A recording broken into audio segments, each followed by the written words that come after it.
¿Cómo se pueden prevenir los ESAVI?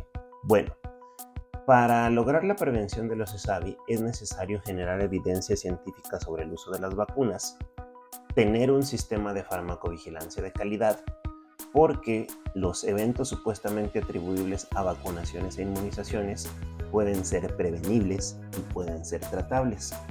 Cuando logramos que sean prevenibles y tratables los ESAVI, vamos a disminuir las hospitalizaciones de pacientes por estos eventos, vamos a disminuir los costos y sobre todo, lo más importante es que aumentará la confianza de los pacientes en las vacunas. Pero bueno, vamos a analizar un caso específico sobre la etiología del ESAVI de una vacuna contra COVID-19. Primero, vamos a analizar de manera general cuáles son los componentes que tiene una vacuna. Una vacuna de manera general tiene la parte del antígeno, que es la que genera la respuesta inmune, los adyuvantes, que mejoran o potencian la respuesta inmune, estabilizadores, que facilitan el almacenamiento de la vacuna, y conservantes, que previenen la contaminación. Si hablamos en específico de la vacuna Pfizer de ARN mensajero contra COVID-19, ¿cuáles son sus componentes? Primero, tiene el antígeno, que genera la respuesta inmune. Este antígeno en específico es un ARN mensajero que codifica la glicoproteína Spike del SARS-CoV-2. Tiene sales, un buffer de fosfatos para normalizar el pH de la vacuna, compuesto por cloruro de potasio, fosfato de potasio, cloruro de sodio y fosfato de sodio dibásico. Tiene lípidos, cuya función es proteger el ARN mensajero de la degradación. Y aquí hacemos un énfasis sobre uno de estos componentes, que es el polietilenglicol, que les mencionaré más adelante. Tiene azúcares, cuya función es ser crioprotector. Crioprotector en específico es que proteja la vacuna cuando está a temperaturas de congelamiento, en específico la sacarosa es el que es crioprotector. Pero bueno, ¿por qué analizamos a detalle cuáles son los componentes de la vacuna? El CDC, Centro de Control y Prevención de Enfermedades de Estados Unidos, emitió una alerta durante la campaña de vacunación que dice lo siguiente: si es alérgico al polietilenglicol, que ya vimos que es uno de los componentes que protegen el ARN mensajero de la degradación en la vacuna de Pfizer, y dice aquí, si es alérgico al polietilenglicol, no debe recibir las vacunas Pfizer, BioNTech o Moderna, porque puede desencadenar una reacción alérgica grave o anafilaxia. Esto fue una alerta emitida durante la campaña de vacunación, y aquí en este caso, si la persona ya sabe que tiene una alergia al polietilenglicol, debe de evitar las vacunas que tienen este excipiente que se llama polietilenglicol. Aquí vemos su fórmula estructural.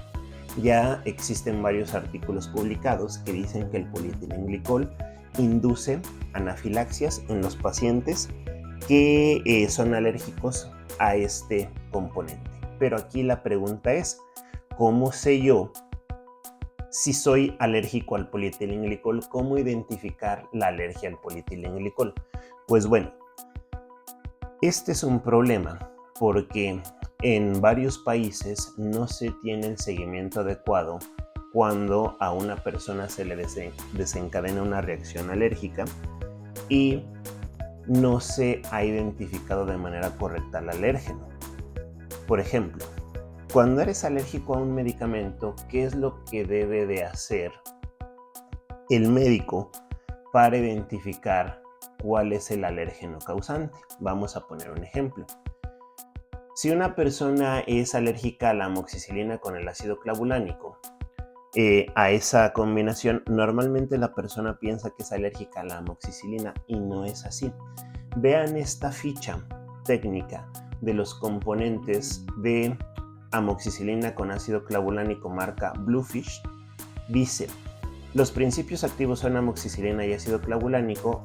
Cada comprimido contiene tantos miligramos de amoxicilina, tantos miligramos de ácido clavulánico, y los demás componentes son celulosa microcristalina, croscarmelosa, talco purificado, estearato de magnesio y promelosa, etilcelulosa y polietilenglicol. Entonces, un alergólogo debería de hacer una prueba como la que ven en la imagen, donde cada componente de ese medicamento se inocule en el paciente en microdosis y se vea cuál es el componente que ha sido responsable de esa reacción alérgica.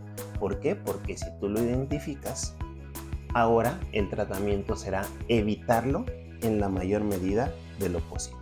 Una vez que se ha identificado al alérgeno, es muy sencillo prevenir los ESAVI porque solamente tienes que evitar el contacto con dicha sustancia.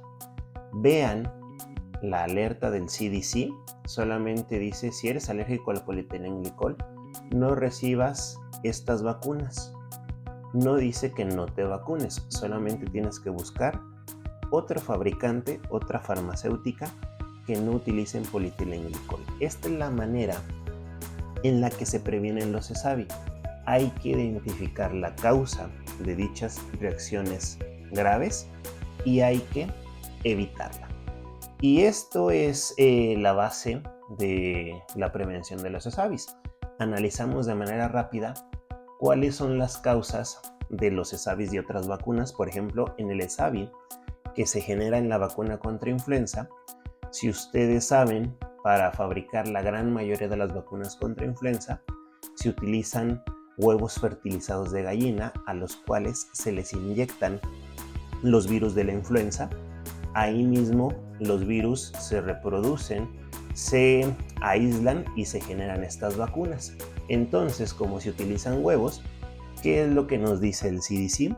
Que si hay personas que sean alérgicas a los huevos, a componentes de los huevos como la ovoalbúmina, pues obviamente cuando se vacunen con las vacunas que han tenido esta tecnología en su manufactura, pues obviamente van a tener reacciones alérgicas graves. Las personas que son alérgicas a los huevos normalmente tienen problemas cuando se vacunan contra la influenza. Por ejemplo, otra vacuna contra COVID-19, la vacuna Novavax, que su tecnología es utilizar subunidades proteicas, que es una tecnología diferente a la del ARN mensajero. Esta vacuna Novavax utiliza un excipiente diferente, que es el polisorbato. Este polisorbato es un emulsificante, es un excipiente muy utilizado. ¿Y cuál es el problema del polisorbato? Vean, recuperamos de nuevo la alerta del CDC, la que teníamos para el polietilenglicol. Dice: si es alérgico al polisorbato, no debería recibir las vacunas contra el COVID-19 de Novavax. Este excipiente polisorbato también genera reacciones alérgicas graves. Y decidí poner este ejemplo no porque la vacuna Novavax sea muy común, de hecho en México no circuló esta vacuna, pero si ustedes recuerdan, la vacuna contra el VPH, virus del papiloma humano, generó muchos ESAVI y eso generó que los usuarios perdieran la confianza en esta vacuna para prevenir el contagio con el virus del papiloma humano. Vean las vacunas disponibles en México contra el VPH, la marca Cervarix de GlaxoSmithKline y la marca Gardasil de Merck Company es la que tiene polisorbato. Esta es la vacuna que más causaba ESAVI. ¿Cuál es la solución? Si una persona detecta que es alérgica al polisorbato, debe de cambiar de producto farmacéutico. Si la persona ya sabía que esta vacuna, en específico este excipiente, le generaba un ESAVI grave, no es que no se tenga que vacunar contra el VPH, simplemente buscar un producto como esta marca que no contiene ese excipiente. Siempre en todas las campañas de vacunación existe una amplia variedad de vacunas que tienen composiciones diversas. Entonces la prevención de los ESAVI le corresponde al sector de salud, pero también los pacientes tienen que poner de su parte para identificar a qué componentes son alérgicos, no solamente en las vacunas, en los medicamentos en general, y evitar dichos alérgenos. Desafortunadamente en México las campañas de vacunación no son flexibles y no puedes decidir qué vacuna es la que quieres que te pongan. Por ejemplo, en el caso de COVID-19, si tú eres alérgico al polietilenglicol, deberías de solicitar que te pongan una vacuna como esta que no tiene polietilenglicol, o viceversa, si eres alérgico al polisorbato, solicitar que te pongan una que no tiene polisorbato. Pero en las campañas de vacunación por grupos de edad te tocaba una vacuna en específico. Y podrán preguntarse si el polietilenglicol genera reacciones alérgicas graves, anafilaxias, y el polisorbato también, ¿por qué simplemente no dejan de usarlos en las vacunas? Esto es porque no se manejan así las alergias. Es como si a una persona le generan anafilaxia a las fresas, no van a dejar de vender fresas solo porque esa persona es alérgica. Lo que tiene que suceder es que esa persona debe de ser consciente de que es alérgica a las fresas y evitar el consumo de ese alérgeno que son las fresas en su persona.